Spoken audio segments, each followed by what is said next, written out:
Stanislav Krofak Pantera, poznati MMA borac i bivši dečko Mione Jovanović, pred sam ulazak u reality svoje ćerki poverio je vođenje profila na društvenim mrežama, a ona tamo redovno komentariše reality dešavanja.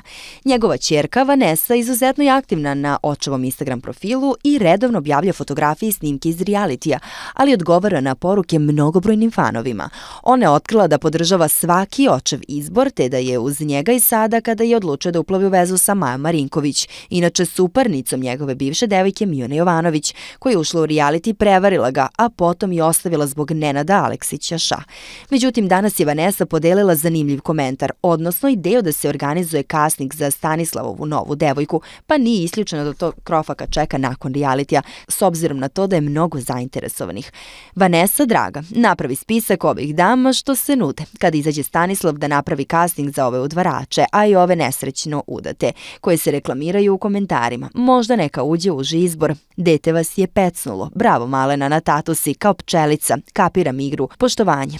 Glasio je deo komentara koje je podelila Stanislavova ćerka Vanessa.